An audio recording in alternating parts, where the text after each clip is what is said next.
খসড়া তালিকা প্রকাশের পরেও একের পর এক চাঞ্চল্যকর তথ্য। আসানসোলের কুলটিতে নিষিদ্ধ পল্লী সংলগ্ন এলাকায় 4টি বুথে প্রায় 40% নাম বাদ। এ নিয়ে রাজনৈতিক তাল ঠোকাঠুকি চলছে আর সরগরম গোটা এলাকা। দেখুন।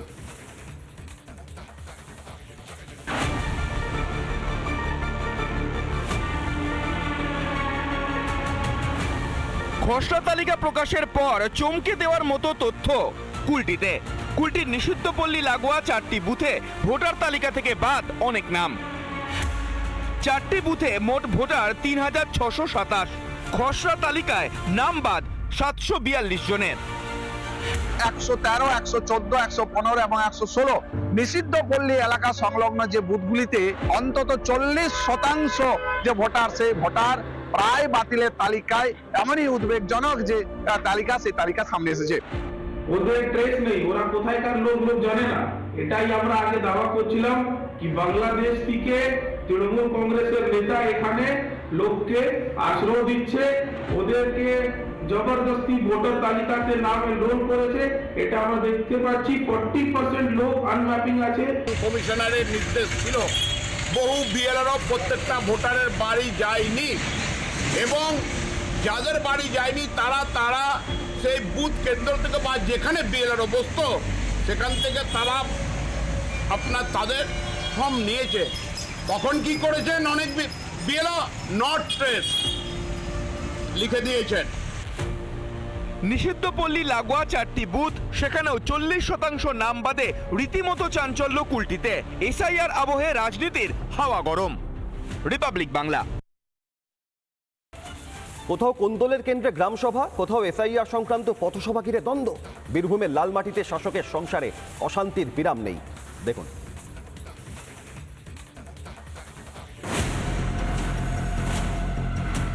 বারবার কেষ্টকাজল দ্বন্দ্বের শিরোনামে বীরভূম, এবার সিউড়ি ও পারুইয়ে দ্বন্দ্ব প্রকাশ্যে। সিউড়ি 2 নম্বর ব্লক, এখানে গ্রামসভা ডাকাকে কেন্দ্র করে তৃণমূলের গোষ্ঠীদ্বন্দ্ব। অনুব্রতপন্থী পঞ্চায়েত প্রধানের বিরুদ্ধে ক্ষোভ উগরে দিলেন কাজল ঘনিষ্ঠ ব্লক সভাপতি নুরুল ইসলামের লোকজন।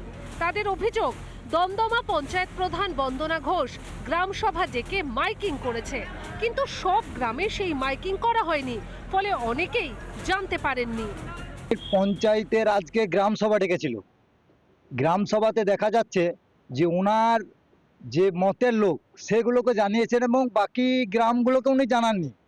সেই অনুপাতে আমরা কাউরির মাধ্যমে শুনতে পাই যে উনি গ্রামসভা ডেকেছেন, এবং আমরা সেখানে উপস্থিত হলাম।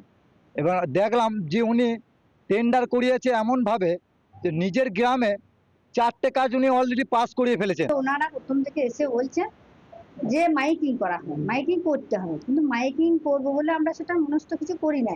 বা ওরা বারবার বলছে যে মাঝি গ্রাম আমার বাড়ি, মাঝি গ্রামে মাইকিং হয়েছে, কিন্তু মাঝি গ্রামে মাইকিং হয় না, এটা মিথ্যা কথা। তারপর যে যা বলে 5টা 5 মুখে কথা বেরোয়, অনেক কিছু বললো, অনেকে অনেক কিছু বললো। গ্রাম সভাকে ঘিরে সিউড়ি সরগরম। অন্যদিকে এসআইআর সংক্রান্ত একটি পথসভাকে কেন্দ্র করে তৃণমূলের 2 গোষ্ঠীর মধ্যে উত্তেজনা ছড়ালো পাড়ুই থানার সাপ্তর গ্রামে। অভিযোগ, পথসভা শেষ হতেই তৃণমূল নেতা হাফেজুল শেখকে কটাক্ষ করার অভিযোগ ওঠে তৃণমূল নেতা বাবর আলীর অনুগামীদের বিরুদ্ধে। এরপর 2 পক্ষের মধ্যে বচসা থেকে সংঘর্ষ শুরু হয়। পরে পুলিশ গিয়ে পরিস্থিতি সামাল দেয়।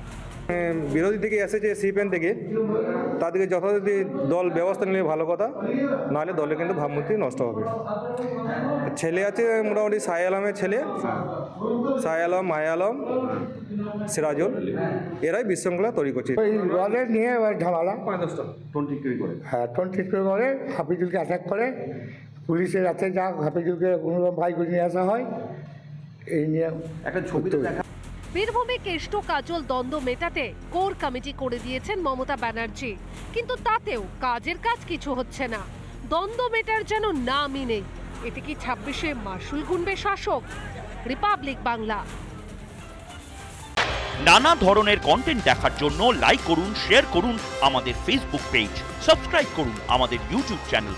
পাশাপাশি অন্যান্য ব্রেকিং নিউজের জন্য অবশ্যই চোখ রাখুন রিপাবলিক বাংলায়।